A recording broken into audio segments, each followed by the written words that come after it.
Good morning to all of you. बघा आता पाठीमागच्या लेक्चरमध्ये आपण एखादा करंट कॅरिंग आर्क घेतला. आपण करंट कॅरिंग आर्क, तर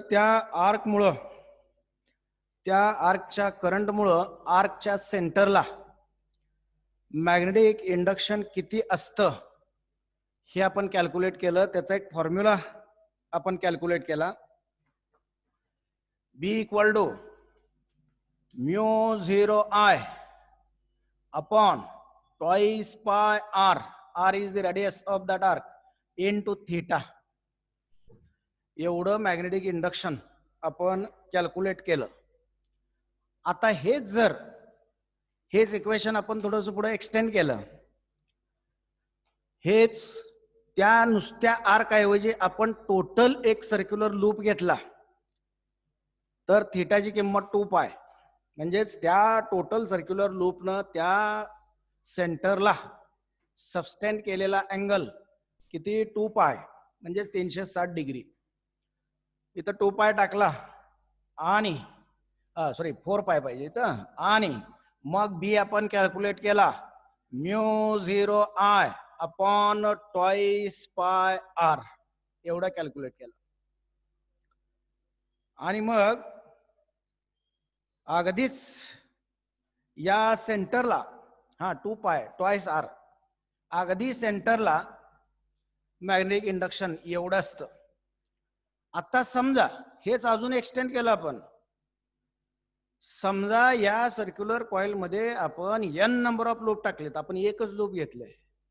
n नंबर ऑफ लूप जर टाकलेले असतील, काय 1000 2000 3000 काय असतील ते 10,000, तर मग मात्र या फॉर्म्युल्यामध्ये थोडासा चेंज करावा लागतो. करंट n टाइम्स करावा लागतो. म्हणजेच त्यावेळी फॉर्म्युला होईल B is equal to μ0NI divided by twice R, where n is number of turns in that coil. अशा पद्धतीने एक 2-3 फॉर्म्युले आपण चर्चा केली. त्याचबरोबर समजा या सर्क्युलर कॉइलच्या नॅचरल ऍक्सिसवर, सर्क्युलर कॉइलचा नॅचरल ऍक्सिस म्हणजे काय, त्या सर्क्युलर कॉइलच्या सेंटरमधून जाणारी आणि ती सर्क्युलर कॉइल ज्या प्लेनमध्ये आहे त्या प्लेनला परपेंडिक्युलर असणारी लाईन म्हणजेच त्या सर्क्युलर कॉइलचा नॅचरल ऍक्सिस. आता या नॅचरल ऍक्सिसवर रेडियस आरच आहे सर्क्युलर कॉइलची धरूया. या नॅचरल ऍक्सिसवर आपण झेड एवढ्या डिस्टन्सवर जर एखादा पॉइंट घेतला तर त्या पॉइंटला असणारं मॅग्नेटिक इंडक्शन आपण कॅल्क्युलेट केलं. किती, B is equal to μ0I r square divided by 2 into bracket Z square plus R square raised to 3/2. एवढं मॅग्नेटिक इंडक्शन आपण कॅल्क्युलेट केलं त्या पॉइंटला. आता तो पॉइंट जर सेंटरला आणला, बरोबर सेंटरला आणला, तर परत एकदा तुम्हाला हेच इक्वेशन मिळेल. म्हणजे कॉइलच्या सेंटरचं इक्वेशन हे बघा. हे इक्वेशन आपण ट्रान्सफर करू शकतो यामध्ये.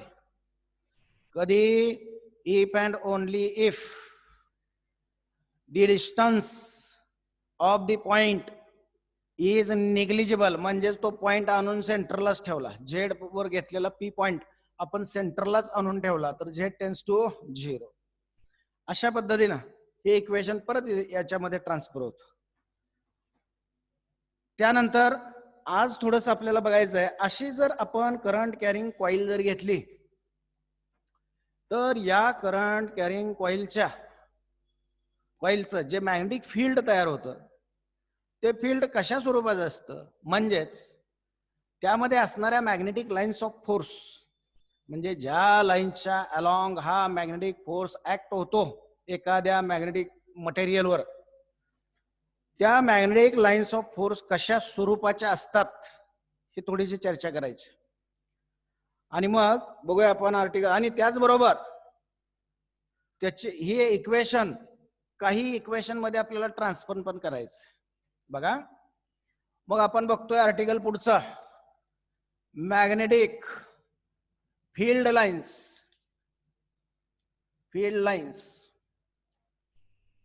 Of circular loop. Magnetic field lines of circular loop. बघा त्यासाठी तुमच्या पुस्तकातला डायग्राम मी घेतोय. आडवा काढणार होतो पण उभा काढला तरी चालेल. आता या ब्लॅकबोर्डच्या परपेंडिक्युलर प्लेन मध्ये माझा हात एक प्लेन घ्या. त्या प्लेन मध्ये ही सर्क्युलर कॉइल आहे आणि ते प्लेन मी पकडलंय ब्लॅकबोर्डच्या परपेंडिक्युलर प्लेन मध्ये. त्यावेळी हे सर्क्युलर लूप तुम्हाला थोडस अशा पद्धतीनं इलिप्टिकल वाटेल. आणि मग यातून करंट पास होतोय अँटी क्लॉकवाईज डायरेक्शन मध्ये.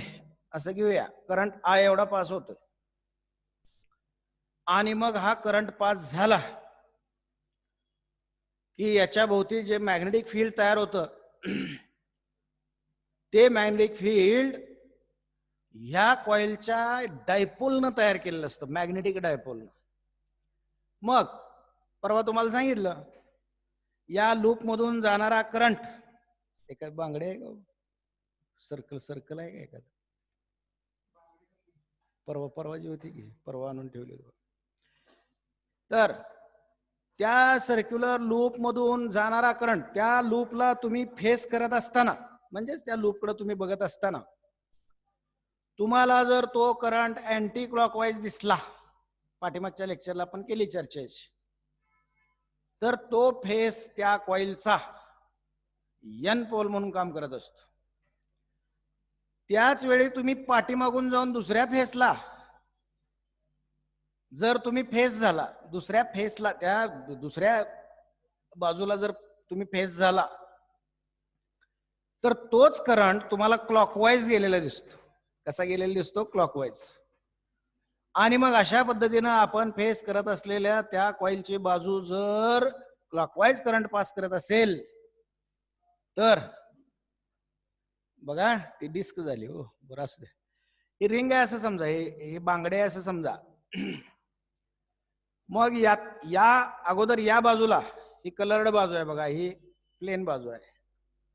या प्लेन बाजूला मी फेस करतोय. यावेळी याच्यातला करंट समजा मला अँटी क्लॉकवाईज दिसला. बघा अँटी क्लॉकवाईज दिसतोय की नाही, घड्याळाच्या काट्याच्या विरुद्ध. घड्याळ असं फिरतं, त्याच्या अपोजिट डायरेक्शन मध्ये. अशा पद्धतीनं करंट जर जात असेल तर हा फेस एन पोल म्हणून काम करतो. N pole. कारण करंटच्या डायरेक्शन मध्ये तो बोट हे करून तुम्ही जर तो इलेमेंट पकडला, तो इलेमेंट म्हणजे ही कडा बरं का, हे डिस्क आहे, आपल्याला रिंग पाहिजे होती.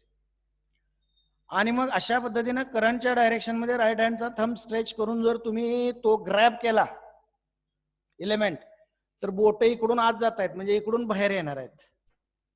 म्हणजे बाहेर येणाऱ्या मॅग्नेटिक लाईन्स ऑफ फोर्स या फेसला असतात आणि बाहेर येणाऱ्या magnetic lines of force N pole तयार करतो. म्हणजे हा फेस झाला एन पोल. आता बघा अँटी क्लॉकवाईज, हे अँटी क्लॉकवाईज मी बोट फिरवतोय. आता हेच तुम्ही जर या फेसला बघितलं तुम्हाला क्लॉकवाईज दिसेल. दिसलं क्लॉकवाईज. आणि मग बोट तेच तसंच फिरवतोय बघा, याच पद्धतीनं बोट फिरवतोय मी. झालं बघा, अँटी क्लॉकवाईजचं क्लॉकवाईज झालं. आणि मग हा फेस यस पोल म्हणून काम करतो. बरोबर. करंटच्या डायरेक्शन मध्ये थंब धरून उजवा हात, इकडून बोट आत जात आहेत, म्हणजे हा फेस, इथून येणाऱ्या लाईन्स ऑफ फोर्स आत जाणार आहेत. अशा आत जाणाऱ्या लाईन्स ऑफ फोर्स कोण तयार करतो? तर मॅग्नेटिक यस पोल तयार करतो. Magnetic S pole. अशा पद्धतीनं या सर्क्युलर कॉइलचा एक मॅग्नेटिक डायपोल तयार झाला. तो मॅग्नेटिक डायपोल म्हणजे वरचा झाला एन पोल. ठीक आहे, वर येणार आहे, म्हणजे इकडून वर येणार आहे आणि खालच्या फेस मधून आत जाणार आहे आणि वरच्या फेस मधून बाहेर येणार आहे. म्हणजे वरचा फेस झाला एन पोल. आता हेच डायग्रामिकली आपण काढू शकतो बरं का. एक लक्षात ठेवायचं बघा, इकडं डायग्रामिकली जर हा एन पोल असेल, बघा हा फेस कॉइलचा एन पोल असेल, तर करंट नेहमी anti clockwise, N pole anti clockwise. आणि हाच फेस जर क्लॉकवाईज करंट पास करत असेल तर निश्चितपणे तो यस पोल. आहे बघा, क्लॉकवाईज करंट आहे का. करंट जर क्लॉकवाईज जात असेल तर यस पोल असतो. अशा पद्धतीनं या कॉइलचा एक फेस एन पोल, एक फेस एस पोल झाला मॅग्नेटिक डायपोल. आणि मग अशा पद्धतीनं हा मॅग्नेटिक डायपोल तयार होतो.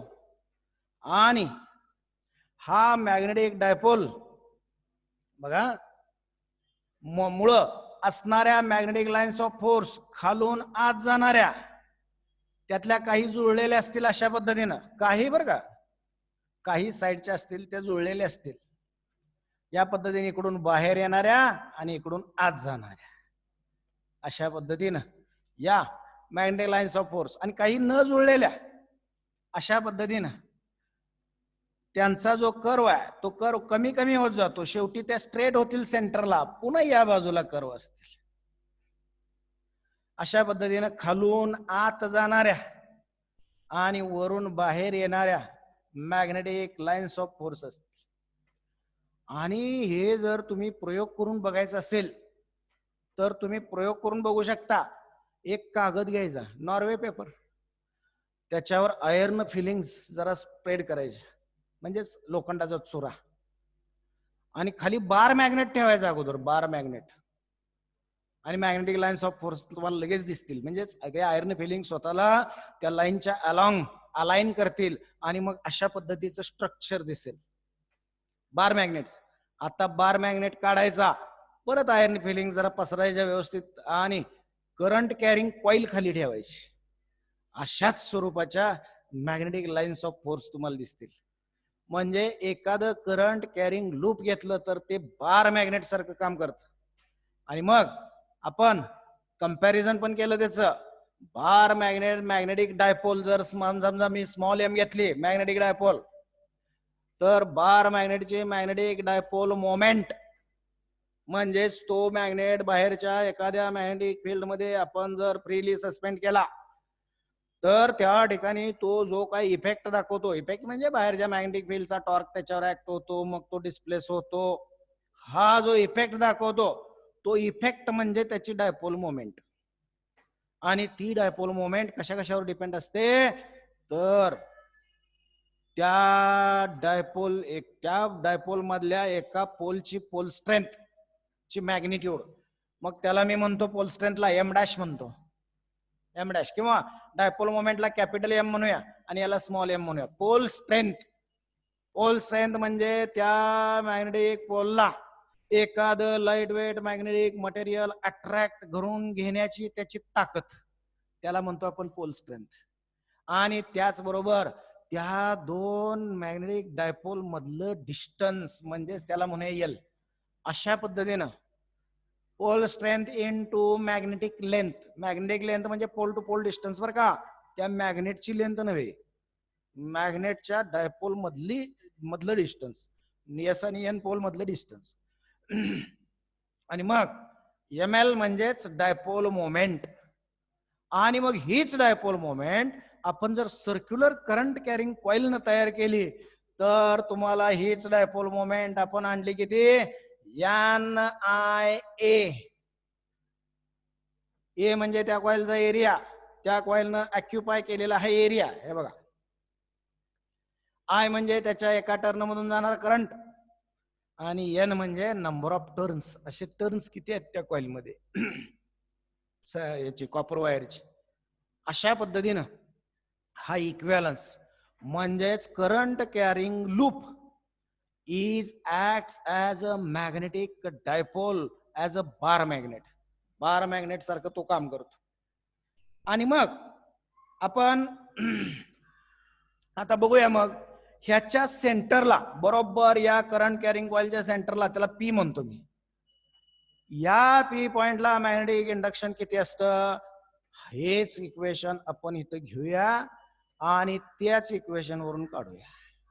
मग बघा, बी इक्वल टू म्यू 0 आय.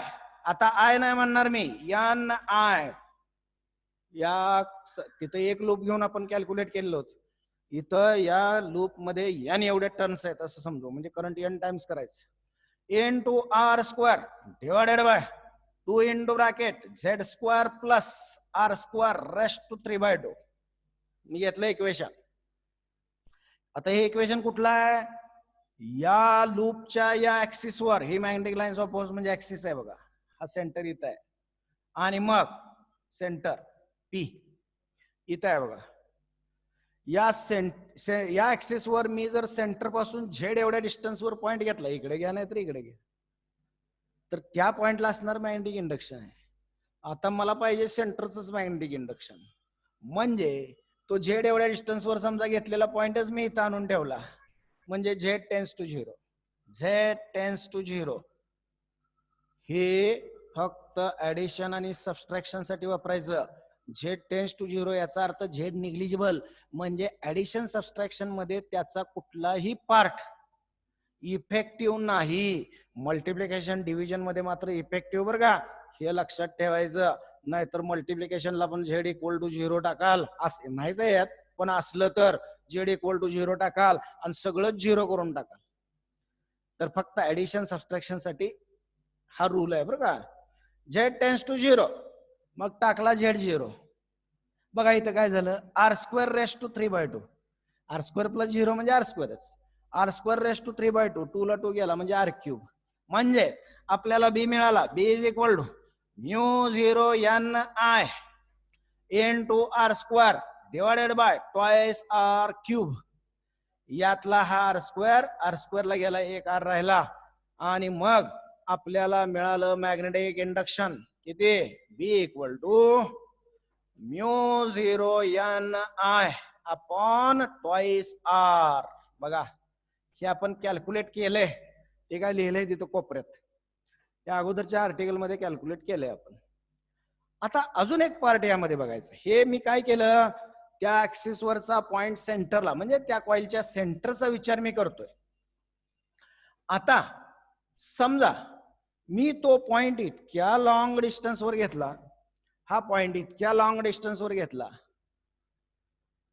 की त्या ऍडिशन मध्ये झेड जसा निग्लिजिबल आहे, झेडचीच व्हॅल्यू मी एवढी घेतली की आरच निग्लिजिबल झाला. ऍडिशन साठी इथं वापरायचं नाही, इथं वर, नाहीतर इथं पण आर झिरो टाका, सगळ्यात झिरो होऊन जाईल. मग इथं ऍडिशन मध्ये आपण तो आर निग्लिजिबल टाकूया. बघा आता मी घेतोय Z is very very very very greater than R. हा पॉइंटच मी लॉंग डिस्टन्स वर घेतला जेणेकरून झेड इफेक्टिव्ह झाला, आणि मग R tends to zero for addition only. हे लक्षात घ्या, फक्त ऍडिशन साठी. म्हणजे आर इतका लहान आहे आणि त्याचा स्क्वेअर पण आणखी लहान झाला. लहान म्हणजे अगदी फ्रॅक्शन मधली व्हॅल्यू असेल तर त्याचा स्क्वेअर सुद्धा अगदी लहान होतो. 0.1 चा स्क्वेअर किती, 0.01. बघा लहान झाला का नाही. आणि मग ऍडिशन मध्ये त्याचा इफेक्टच राहत नाही, इथं मात्र तो इफेक्टिव्ह आहे, हे डोक्यात ठेवायचं. आणि मग अशा पद्धतीने इथं मी झिरो टाकतोय आर, इथला आर स्क्वेअर मी तसाच ठेवतोय. म्हणजेच B is equal to mu zero N I R square divided by या ठिकाणी आर टेन्स टू झिरो, म्हणजे काय झालं बघा, 2 आहे तसंच, झेड स्क्वेअरचा रेस टू 3/2 हा झिरोच झाला. मग 2 ला 2 गेला म्हणजे Z cube, so twice Z cube झाला. बघा इथं ट्वाइस झेड क्यूब. आता मी काय करतो, यात थोडासा त्या कॉइलचा एरिया आणतो. त्या कॉइलची रेडियस आपण कॅपिटल आर घेतली, कॉइलची रेडियस, त्याचा झालाय स्क्वेअर, त्याला फक्त एक पाय ज्यादा घेतो आणि तो खाली डिनॉमिनेटरला घेऊन काढून टाकतो. म्हणजेच it is equal to mu zero N I pi R square, pi ज्यादा घेतला बघा एक, इथं लिहितो ट्वाइस पाय झेड क्यूब. आता पाय आर स्क्वेअर म्हणजे काय बघा, pi R square is nothing but area of coil. त्या कॉइलनं ऑक्युपाय केलेला हा सगळा एरिया. आणि मग अशा पद्धतीनं आपल्याला इंडक्शन मिळालं. B is equal to mu zero N I A divided by twice pi Z cube. मिळालं का. आणि मग यामध्ये या इक्वेशनला अजून थोडंसं पुढे घेतो आणि मग इथं 4 पाय करतो किंवा अगोदर NIA ची व्हॅल्यू टाकतो. NIA म्हणजे काय असते रे? नंबर ऑफ टर्न्स इनटू एका टर्न मधला करंट I इनटू त्या एका टर्नचा एरिया. काय असतो इथंच दिले बघा. त्या मॅग्नेटनं तयार केलेली मॅग्नेटिक डायपोल मोमेंट. मॅग्नेटच झाला. कॉइल म्हणजे मॅग्नेट. खालचा फेस वरचा फेस N पोल, खालचा फेस S पोल. आणि मग NIA म्हणजे त्याची डायपोल मोमेंट. कॅपिटल M टाकतोय मी डायपोल मोमेंट साठी. आणि मग इक्वेशन झालं B is equal to mu 0 into M divided by twice pi Z cube. आता मी वरच्या बाजूला मला 2 पाहिजे, मी घेतो जादा, खाली काढून टाकतो. म्हणजे इथं मल्टिप्लाइड बाय 2 घेतला, इथं मल्टिप्लाइड 2 घेतला, म्हणजेच 4 पाय झाले. म्हणजेच B इज इक्वल टू, आता हे कशासाठी करतोय? गेल्या वर्षी मॅग्नेटिझम या चॅप्टर मध्ये बार मॅग्नेटचं मॅग्नेटिक फील्ड तुम्ही ऍक्सिस वर एक पॉईंट घेऊन काढलंय आणि तसाच कॉइलच्या ऍक्सिस वर मी पॉईंट घेतोय. या दोन्ही गोष्टी अॅनालॉगस आहे हे दाखवण्यासाठी मी घ्यायला लागलोय. बघा मग या ठिकाणी μ0/4 पाय म्हणतो. ट्वाइस पायचं मी 4 पाय केलं, म्हणजे 2 ज्यादा घेतलाय डिनॉमिनेटरला, तोच 2 इथं काढून टाकतो. Twice M divided by Z cube झालं बघा इक्वेशन. आता तुमच्या लक्षात आलं असेल, असंच इक्वेशन आपण 11वीच्या वर्गामध्ये एका बार मॅग्नेटच्या नॅचरल ऍक्सिस वर, म्हणजेच बार मॅग्नेटच्या मॅग्नेटिक डायपोल मधून जाणारी जी लाईन आहे त्या लाईनवर त्या बार मॅग्नेटच्या सेंटर पासून झेड एवढ्या डिस्टन्स वर जर पॉइंट P घेतला तर त्या पॉइंट P ला आपण मॅग्नेटिक इंडक्शन एवढं कॅल्क्युलेट केलेलं होतं. तिथं डिस्टन्सला D म्हणला असेल किंवा R म्हणला असेल, what ever it may be. एवढाच फरक आहे. म्हणजे इथं एक आपल्याला प्रूव्ह झालं. काय प्रूव्ह झालं? मगाशीच मी म्हटलं होतं, current carrying circular loop is acts as a bar magnet. बघा बार मॅग्नेटचं इक्वेशन आलं.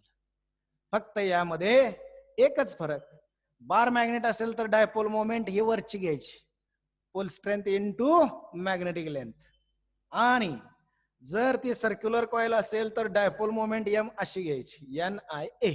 एवढाच फरक, बाकी दोन्हीच्या दोन्ही इक्वेशन आहेत तशीच आहेत. आणि एवढंच नव्हे, हे झालं मॅग्नेटिक डायपोलच्या संदर्भात. तुम्ही इलेक्ट्रिक डायपोल जर घेतला तरी सुद्धा आहे हे इक्वेशन आहे तसं तुम्ही ट्रान्सफर करू शकता. फक्त कॉन्स्टंट बदलतो, लक्षात घ्या, फक्त कॉन्स्टंट बदलतो. हा मॅग्नेटिझम मधला कॉन्स्टंट आहे, मॅग्नेटिक फील्डच्या संदर्भातला त्या मीडियमचा कॉन्स्टंट आहे μ0/4 पाय. त्यातला μ0 म्हणजे काय? एअर घेतले म्हणून μ0. इतर मीडियम घेतलं असेल तर म्यू म्हणजे काय? परमेबिलिटी. मॅग्नेटिक फील्डच्या स्वरूपात त्या मीडियमची एनर्जी धरून ठेवण्याची क्षमता म्हणजेच परमेबिलिटी.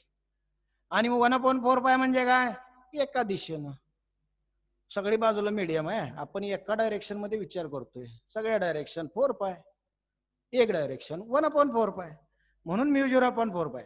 पण हेच समजा तुम्ही इलेक्ट्रिक डायपोल ठेवला, positive charge electric, negative charge एकमेकापासून L एवढ्या डिस्टन्सवर ठेवले तर त्याची डायपोल मोमेंट होते, बघा त्याची डायपोल मोमेंट होते P equal to Q into L, ती डायपोल मोमेंट. आणि आता त्या डायपोलच्या सेंटर पासून त्या डायपोलच्या परपेंडिक्युलर बायसेक्टरवर आपण झेड एवढ्या डिस्टन्सला जर पॉइंट घेतला तर त्या पॉइंटला इलेक्ट्रिक फील्ड किती असतं आहे हेच. इलेक्ट्रिक फील्डची इंटेन्सिटी ही झाली मॅग्नेटिक फील्डची intensity. Electric field intensity equal to 1/4 pi epsilon not. Air मध्ये ठेवल्यामधून एप्सिलॉन नॉट. बघा फक्त कॉन्स्टंट बदलला. मगाशी कॉन्स्टंट μ0/4 पाय, त्यातला 1/4 पाय म्हणजे एका दिशेसाठी विचार करतो ते आहेच, पण त्यामध्ये परमिटिव्हिटी येते, म्हणजे इलेक्ट्रिक फील्डच्या स्वरूपात एनर्जी धरून ठेवण्याची त्या मीडियमची क्षमता म्हणजे परमिटिव्हिटी, आणि मॅग्नेटिक फील्डच्या स्वरूपात एनर्जी धरून ठेवण्याची क्षमता म्हणजे परमेबिलिटी. अशा पद्धतीनं तिथं परमिटिव्हिटी ही इंटेन्सिटीला इनव्हर्सली प्रोपोर्शनल असते.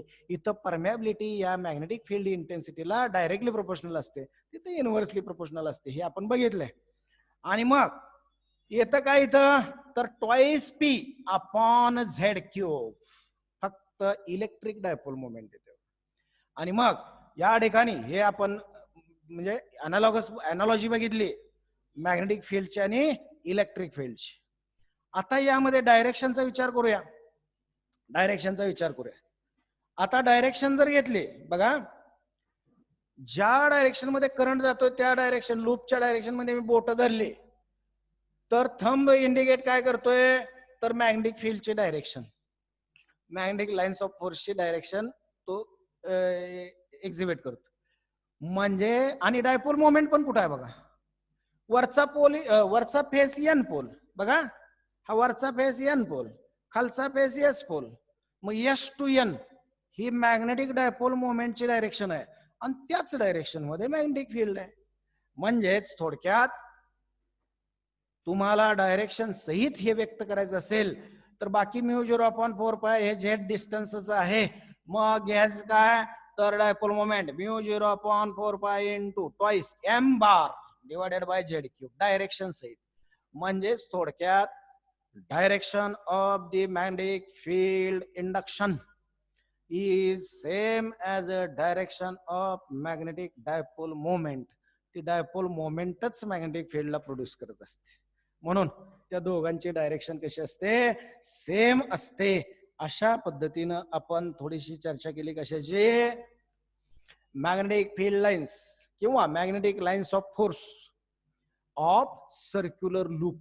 सर्क्युलर लूप मुळे मॅग्नेटिक लाईन्स ऑफ फोर्स कशा तयार होतात आणि त्याचबरोबर त्याच्यासाठी इक्वेशन आपण कसं आतापर्यंत बघितलेल्या इक्वेशन पैकी आलेली इक्वेशन कशी यूज करू शकतो याची थोडी चर्चा केली. आणि त्याचबरोबर त्याची अॅनालॉजी इलेक्ट्रिक डायपोल बरोबर केली.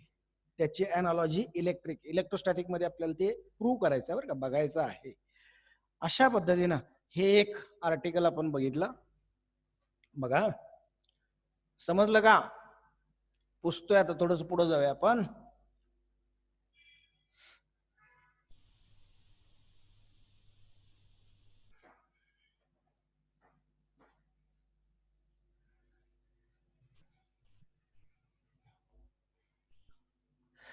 आता आपल्याला बघायचं आहे एम्पियर्स लॉ. पुढचं आर्टिकल बघायचं आपल्याला, एम्पियर्स लॉ. बघा जसं इलेक्ट्रोस्टॅटिक मध्ये तुम्ही 11वी मध्ये इलेक्ट्रोस्टॅटिक्स मध्ये आत शिरताना किंवा त्याचा स्टडी करताना पहिल्यांदा तुम्ही बघितला कुलॉम्स लॉ. हा कुलॉम्स लॉ आणि आपल्या मॅग्नेटिझम मधला आपण आता पाठीमागच्या 2 आर्टिकल मध्ये बघितलेला बायोट-सॅवर्ट लॉ, हे दोन्ही लॉज त्या इलेक्ट्रिक फील्ड मध्ये मॅग्नेटिक फील्ड मध्ये स्टडी करायला जात असताना आपण बेसिकली घेतो. त्यानंतर आपण वेगवेगळ्या शेपच्या कंडक्टरवर चार्ज स्टोअर केला आणि त्याचं इलेक्ट्रिक फील्ड बघितलं, इलेक्ट्रिक चार्ज स्टोअर केला आणि त्याचं इलेक्ट्रिक फील्ड आपण बघितलं आणि फील्डची स्ट्रेंथ काढायला गेलो, म्हणजेच इलेक्ट्रिक फील्ड इंटेन्सिटी कॅल्क्युलेट करायला गेलो, तर आपण वापरला गॉस लॉ. कुणाचा लॉ वापरला, गॉस लॉ.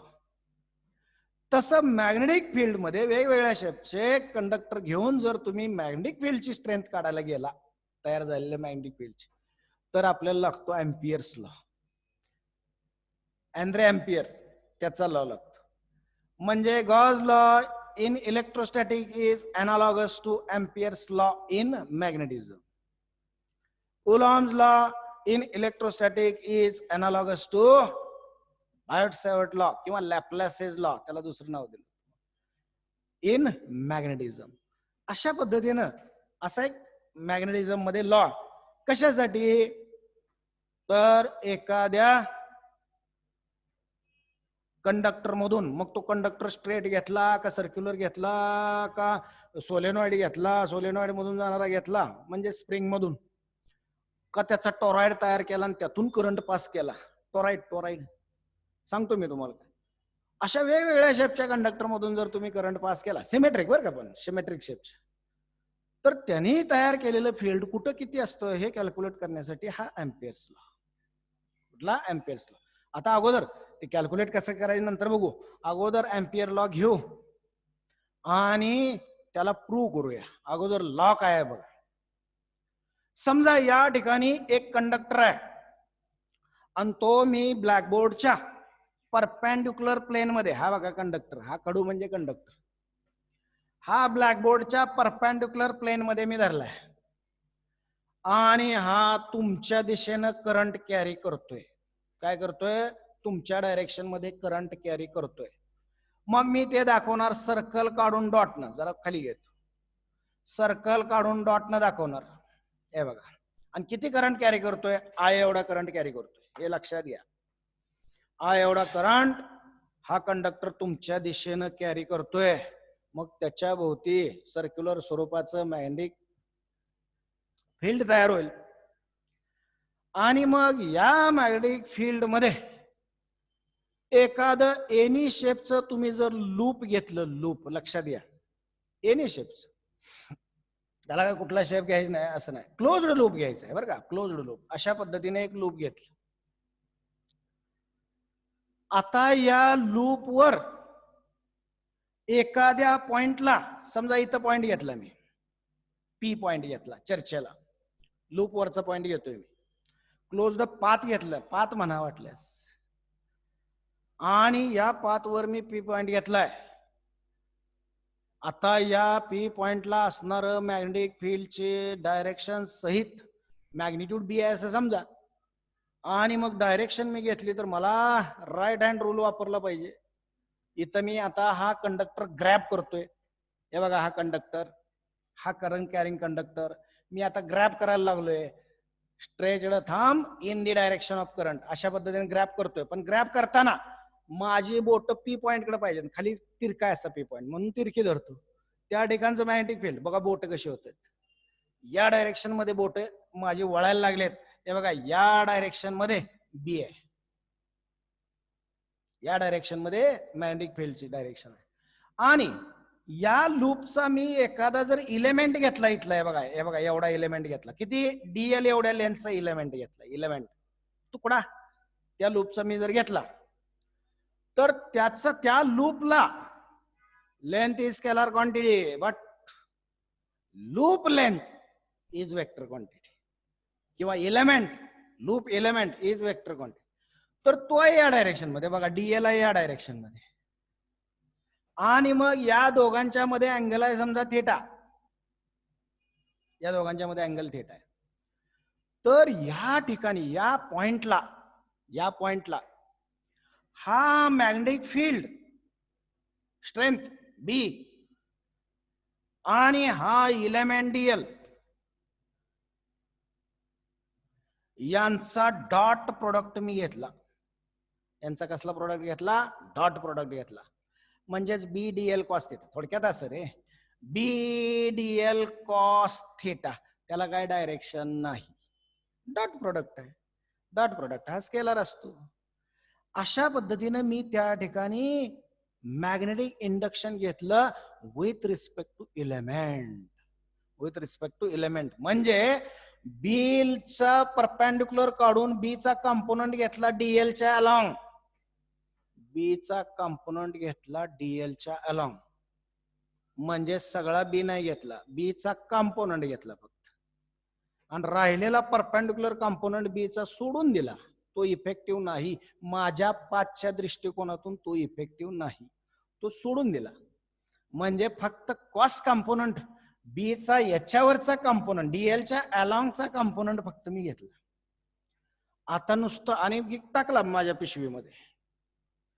आता एवढाच घेऊन थांबणार नाही मी, असं करत करत करत करत करत करत करत करत एक फेरी पूर्ण करणार आहे. इथपर्यंत एक फेरी पूर्ण करायला, जशी एखाद्या पारिजातकाच्या झाडाच्या खाली फुलांचा सडा पडलेला असतो, एखादा मुलगा कसा वेचत वेचत वेचत इकडे तिकडे वेचत नाही, सरळ सरळ सरळ वेचत एक राऊंड पूर्ण करतो. तशा पद्धतीने मी बीडीएल बीडीएल बीडीएल बीडीएल प्रत्येक पॉइंटला असं गोळा करत करत करत करत जाणार. प्रत्येक ठिकाणी बीचा कंपोनंट वेगळा असणार आहे. आणि मग अशा पद्धतीनं टोटल या क्लोज्ड पाथच्या अलॉंग तुम्ही बीडीएल गोळा करताय, याला म्हणतात लाईन इंटिग्रल, म्हणजेच integration along closed path. Closed पाथच्या अलॉंग इथून स्टार्ट केला, असंच फिरत फिरत फिरत फिरत फिरत इथं आला, बीडीएल बीडीएल गोळा करत एकत्र करत. आणि मग मी घेतोय बघा line integral of BDL, ampere म्हणतो. ह्याची किंमत नेहमी किती असते? अगोदर एम्पियर लॉ बघूया, कसं येतं ते नंतर बघू. एम्पियर म्हणतो या अशा पद्धतीनं तुम्ही B with respect to element जर गोळा करत गेला या पाथच्या अलॉंग, तर शेवटी या लाईन इंटिग्रलची व्हॅल्यू असते ज्या मीडियम मध्ये हा कंडक्टर ठेवलाय त्या मीडियमची परमॅबिलिटी. मग मी एअर मध्ये ठेवलाय असं समजतो, म्हणजे परमॅबिलिटी इनटू या पाथनं एनक्लोज केलेला करंट म्हणजेच आय. या पाथनं एनक्लोज केलेला करंट, एनक्लोज केलेला म्हणजे पाथनं क्लोज्ड एरिया जो तयार केलाय त्या एरियानं एनक्लोज केलेला, एरियाच्या बाहेरचा करंट घ्यायचा नाही. अशा पद्धतीनं याला म्हणतात एम्पियर्स लॉ.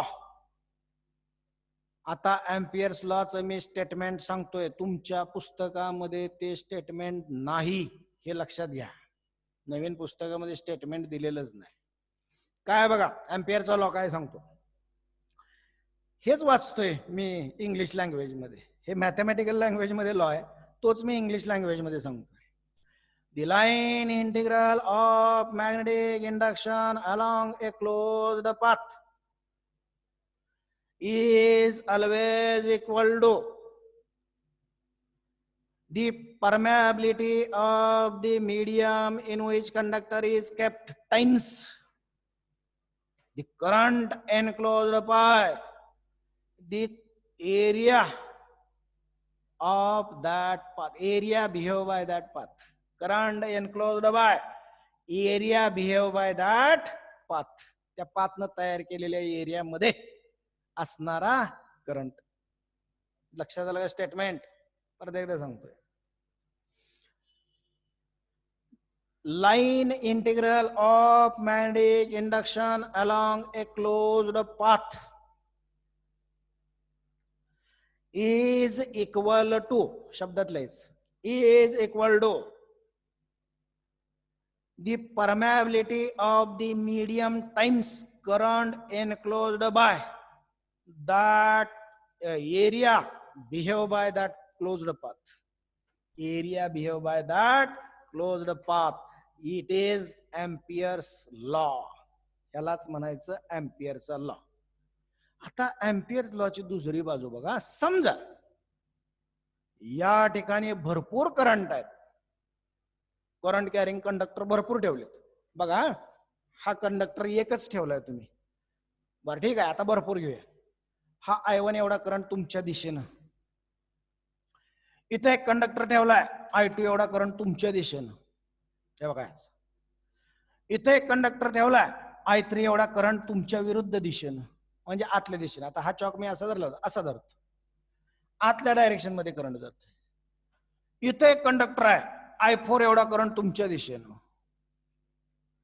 इथे एक कंडक्टर आहे I5 करंट तुमच्या विरुद्ध दिशेनं. बघा अशा पद्धतीनं 5 कंडक्टर आहेत करंट कॅरिंग कंडक्टर, आणि हे ठेवलेत एअरस मीडियम मध्ये. म्हणजे μ0 हा μ0 घ्यायचा, 4 π × 10⁻⁷ वेबर पर एम्पियर मीटर, तेवढंच घ्यायचं. आणि मग एअर मध्येच ठेवलेत मी, म्हणजे μ0 तोच राहील. पण आता करंट कुठला घ्यायचा? नुसता I घ्यायचा का? नाही. आता I1 घ्यायचा, I2 घ्यायचा, I4 घ्यायचा, I3 घ्यायचा, पॉझिटिव्ह घ्यायचा का निगेटिव्ह घ्यायचा का आणखी काय करायचं? तर एक लक्षात ठेवायचं. आता इथे एक लॉ वापरलाय बघा. या करंट क्लोज्ड पाथच्या अलॉंग जर तुम्ही हात धरला, क्लोज्ड पाथ समजा मी या डायरेक्शन मध्ये घेतोय, बघा या डायरेक्शन मध्ये घेतोय, या क्लोज्ड पाथच्या अलॉंग जर तुम्ही हात धरला असा, आता क्लोज्ड पाथ आहे ब्लॅकबोर्डच्या प्लेन मध्ये, हे बघा असा, जेणेकरून तुमचे बोट ही त्या पाथच्या डायरेक्शन मध्ये असतील. अँटी क्लॉकवाईज पाथ घेतलाय मी, पाथच्या डायरेक्शन मध्ये तुमची बोट पाहिजेत आणि त्यावेळी थंब पण स्ट्रेच करायचं उजव्यातच. If you kept your right hand such that your fingers are along the path, at that time stretched thumb gives you positive current, म्हणजेच बाहेर येणारा करंट पॉझिटिव्ह धरायचा. And those currents which are in the opposite direction of this stretched thumb, they are considered negative. म्हणजे या ठिकाणी I3 negative, I5 negative, I4, I2, I1 positive currents. हे लक्षात घ्या बरं का. म्हणजे उजवा हात कशा कशाला वापरतोय बघा आपण, खादीला तर आहेच, पण अशा पद्धतीनं याला पण आपण वापरतो. आणि मग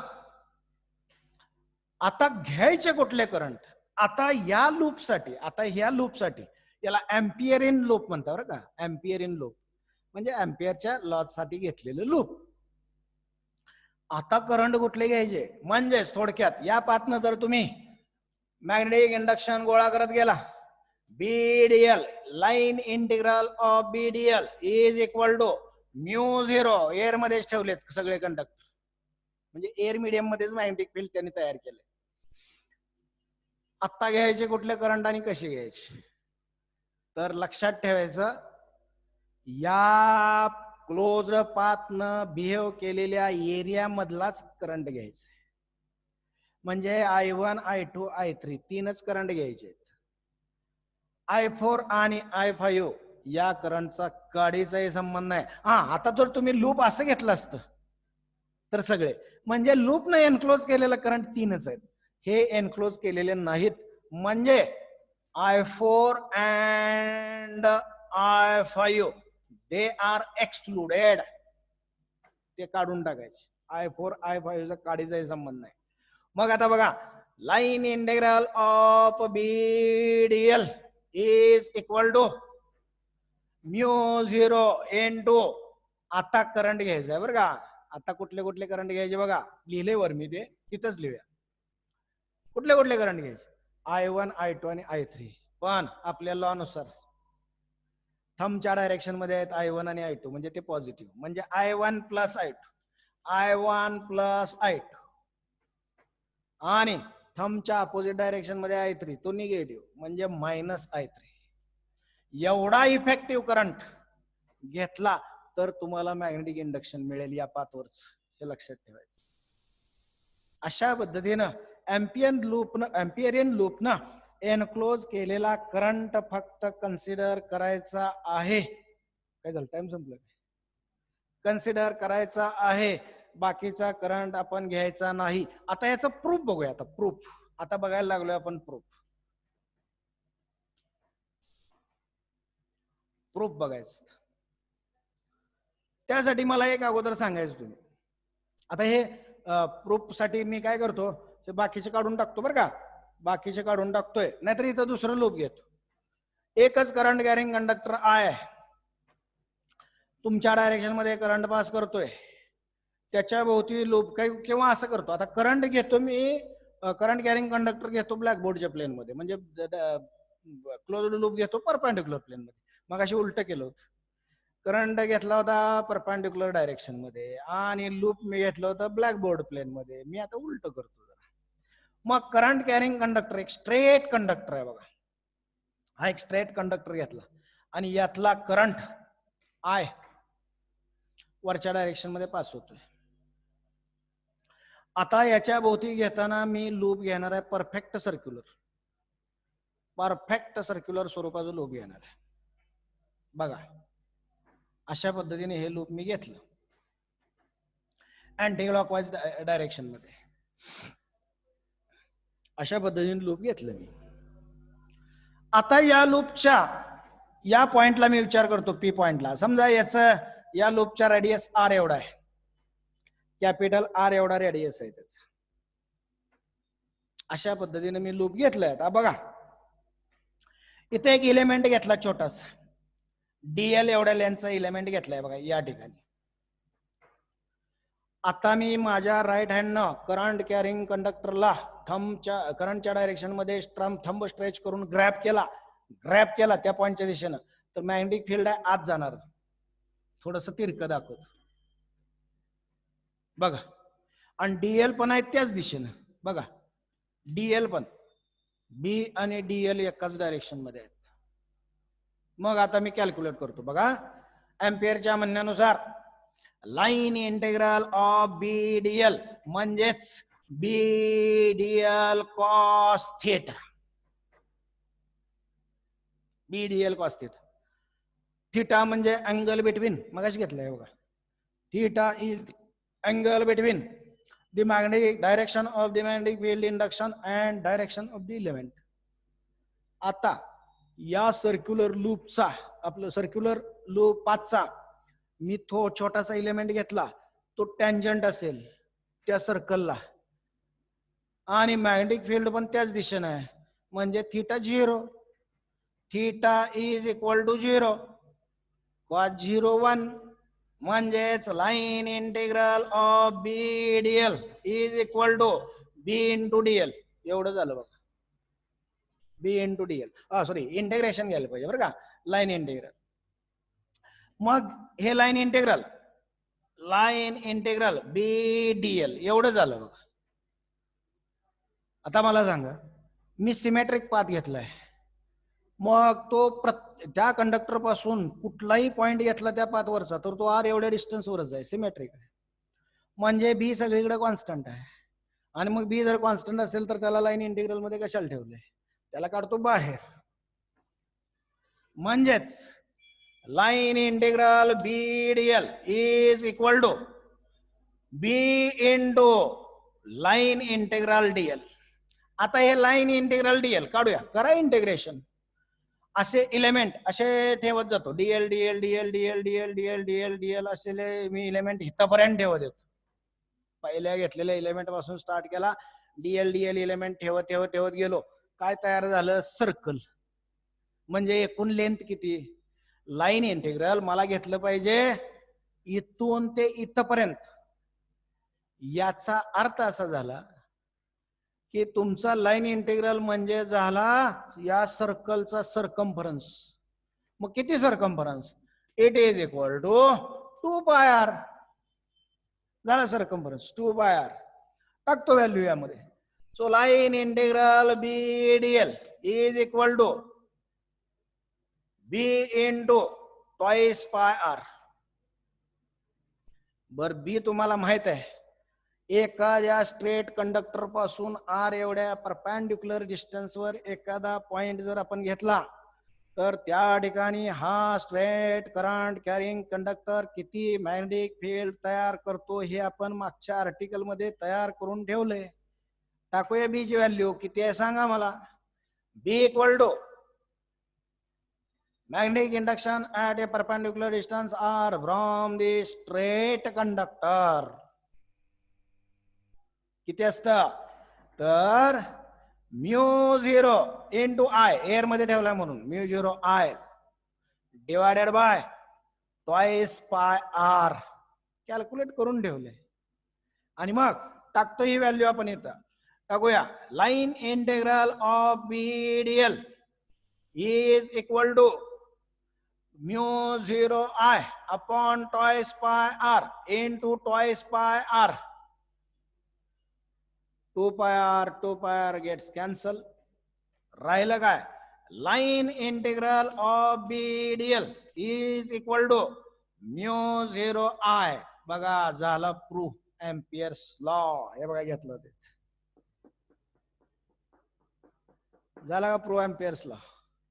अशा पद्धतीनं स्ट्रेट कंडक्टरचा उपयोग करून आपण एम्पियर्स लॉ प्रूव्ह सुद्धा करू शकतो. आता बघा काय काय बघितलं यात. एम्पियरच्या लॉचं स्टेटमेंट मॅथमॅटिकल आणि शब्दात इंग्लिश लँग्वेज मध्ये दोन्ही प्रकारे बघितलं. त्यासाठी एकच करंट घ्यायचा, एकच करंट कॅरिंग कंडक्टर घ्यायचा बरं का. पुन्हा मी तुम्हाला बाबा असं असलं तर काय करायचं यासाठी तुम्हाला मी अनेक करंट घेतले, तिथं एकच घ्यायचं आणि मग त्याचं प्रूफ द्यायचं. अनेक करंट असतील तर मग एन्क्लोजर करंट फक्त घ्यायचं. ते पण त्या लूप, ज्या लूपच्या दिशेनं तुम्ही निघालाय त्या दिशेनं फिंगर उजव्या हातात धरल्यानं अंगठा बघितला तर अंगठ्या दिशेनं पॉझिटिव्ह आणि अपोजिट दिशेनं निगेटिव्ह करंट सगळे. म्हणजे थोडक्यात एवढं लक्षात ठेवा, प्लेन ऑफ ब्लॅकबोर्ड म्हणजे तुमच्या कागदावर, प्लेन ऑफ पेपरवर जर तुम्ही हे असं लूप घेतलं, एम्पेरियन लूप घेतलं, तर प्लेन ऑफ पेपरच्या बाहेर येणारे those currents which are coming out from the plane of paper, they are always considered positive.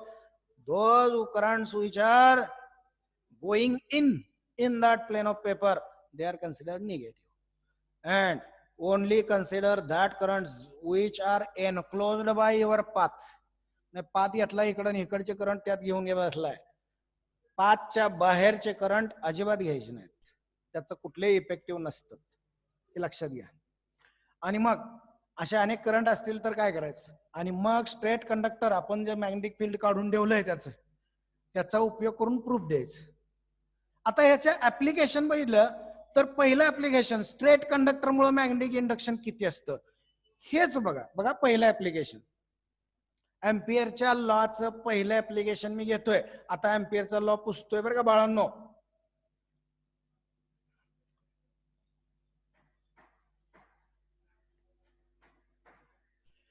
आता एम्पियरच्या लॉचं पहिलं ऍप्लिकेशन काय, to obtain the magnetic induction at a point which is perpendicular distance r from the straight conductor.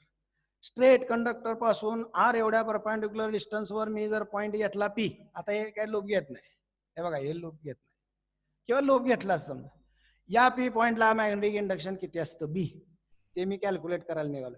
हेच अशाच पद्धतीनं calculate करत इथपर्यंत यायचं, याला इक्वेशन 1 म्हणायचं. बघा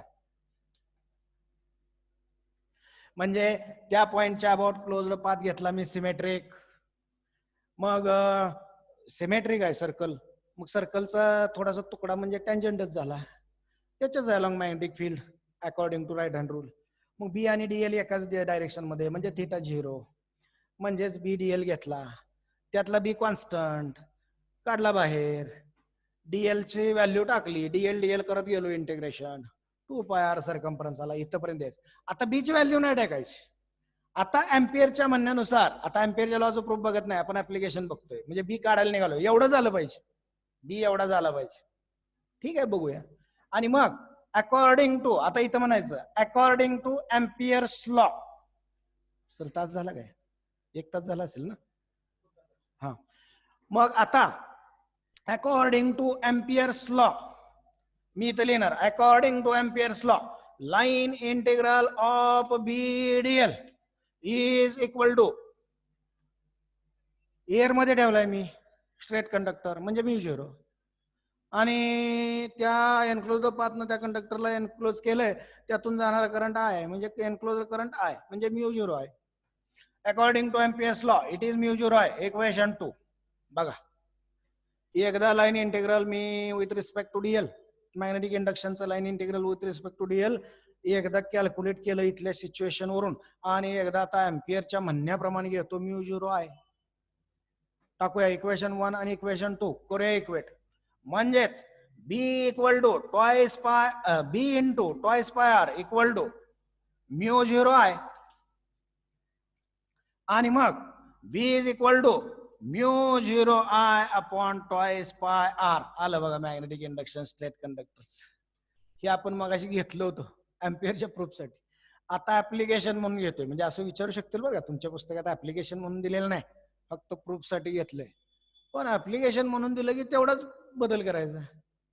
इथं आपण बी कॅल्क्युलेट केलेला घेतला आणि त्यात टाकला, इथं काय करायचंय, एम्पियरचा लॉ घ्यायचा आणि इक्वेट करायचं, आणि मग या स्ट्रेट कंडक्टरनं आर एवढ्या डिस्टन्सवर तयार केलेलं मॅग्नेटिक इंडक्शन आपल्याला मिळतं. ठीक आहे, अशा पद्धतीनं आपण काय काय बघितलं बघा. Magnetic field lines due to current carrying loop कशा असतात त्याच्यासाठी असणारे इक्वेशन्स मॅग्नेटिक इंडक्शन काढण्यासाठी. नंबर 2 एम्पियरचा लॉ बघितला, त्याचं प्रूफ बघितलं. नंबर 3 एम्पियरच्या लॉचं एक ऍप्लिकेशन बघितलं. आता एम्पियरच्या लॉचे 2 ऍप्लिकेशन, एक सोलेनॉइड घेतला, करंट कॅरिंग सोलेनॉइड, तर त्याच्या सेंटरला मॅग्नेटिक फील्ड किती, त्याच्या 2 एंडला मॅग्नेटिक फील्ड किती असतं, आणि त्याचबरोबर त्या सोलेनॉइडचा टॉरॉइड तयार केला, म्हणजे सर्क्युलर या सोलेनॉइडच पण सर्क्युलर असं घेतला, ते दोन्ही एंड धरले आणि एकमेकाला चिटकवले, झाला टॉराइड तयार. तर त्या टॉराइडच्या ऍव्हरेज रेडियसवर जर आपण एखादा पॉईंट घेतला तर तिथं मॅग्नेटिक इंडक्शन किती असतं, हे 2 पॉईंट शेवटचे या चॅप्टर मध्ये राहिलेले आहेत, ते आपण नेक्स्ट लेक्चरला बघूया. बाय.